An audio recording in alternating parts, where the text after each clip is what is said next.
Hi, welcome to Life Skills with Louie. I'm Louie, and today we're talking about an introduction to the set of skills getting to great. If you haven't watched the introduction to the entire video series, I encourage you to do that because it will give you a map of all 5 sets of skills and when to use each section. Also, this getting to great section has kind of 2 introductions. This initial introduction, which talks about the basics of mapping your experience, and then a second introduction, which talks about responding to your experience. So both of those will be helpful to understand the entire section. So what is this section all about? This came from my learning within dialectical behavioral therapy, DBT, of what they call the emotion regulation skills. And I use the name Getting to Great because I think it gives a clearer sense of what are we doing here? What's the purpose?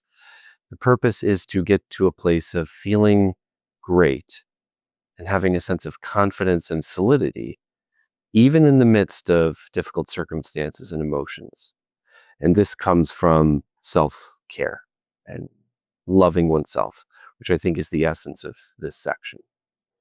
These skills are about becoming aware of your experience in all its different aspects and then responding to those different aspects based on your intuition of how to respond. And any response starts to affect the whole system, the whole sense of you. And I'll go into a little more detail. So, beginning of this is that for most of us, all of us at some point, we have our experience and we experience it as just like a blob of sorts. People might put one name on it. I feel lonely. I feel depressed. I feel stressed. And it's just this kind of singular experience. However, in reality, there's a lot going on all at once. And we can learn to have a more subtle appreciation for our experience. So that's why I created this diagram, which is the essence of the entirety of the Getting to Great. I wanted to make it simple enough to see the forest through the trees because there are something like 37 videos in this section. There's a bit of complexity to it, but it's all within this.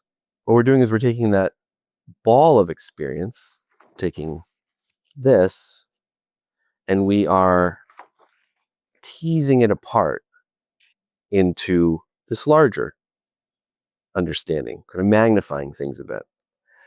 And teasing it apart goes with this acronym that I've used to help you understand the different aspects of your experience, your thoughts, the events that happen to you, actions that you take, sensations in the body, and emotions that you experience. And there's a video on each of these to explain them in more detail. And these all impact each other. They're not actually totally separate. They're connected. And separating them somewhat can be really helpful for clarity's sake. At the same time, we also have this area of the actions we've taken in the last, let's say, 24 to 48 hours that affect our overall resilience and how well we're able to hold all these different aspects of our experience. And this acronym comes mostly from dialectical behavioral therapy. I added a few letters to bring in aspects of the experience I thought were really important. But these are resilience factors. And the acronym is ABC, me, please. In brief, A is for accumulating positive experiences, having fun. B is about building mastery, feeling accomplishment. C is about coping ahead, thinking ahead. M is about mindfulness, the regular practice of mindfulness, honing your abilities. E is about expanding your consciousness, that's experience of expansion. P is about physical and mental health care, which is critical. The first E is about balanced and intuitive exercise. The A is about avoiding mood-altering substances. The S is about the best sleep you can get. And the second E is about intuitive and balanced eating. The first task, whether you do it with a journal, whether you do it in your mind, is to understand more about the intricacies and complexity of your current experience. It's really endlessly fascinating for me personally. And if you dive into this, you will also find it endlessly fascinating. Oh, that's what I'm thinking. That's what I'm feeling. Oh, and that connects with that? Holy cow, that's amazing. Oh, that event just happened to me, and then that brought this up in me? Wow.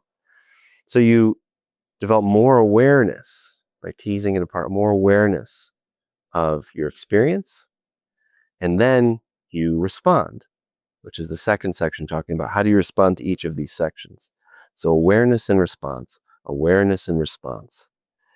This is the essence, in my experience, of love of self, love of your experience, care of your experience, responding to your experience. And you make that choice of response based on intuition and just choosing something. Everything leads to the same place, so there's not a right choice. But you may intuitively get a sense, I really like to work with my sensations in my body right now. Or I'd really like to work with my emotion I'm feeling at the moment. And then there's specific responses for that. Last thing I want to say is that what this section does is provides a jumping off point. This isn't the end, this is a beginning. I wanted there to be a way for people to have clarity of understanding about the different aspects of therapeutic responses. This Getting to Great section encompasses a lot of different types of therapies. And when there's a certain therapy I reference, I will talk about it and some little basics of it. And then the idea is that you might get more learning on that. You might do more training. You might find a therapist that has an awareness of that way of working if it feels like that's something you need. So I hope you find this section really helpful. Thank you.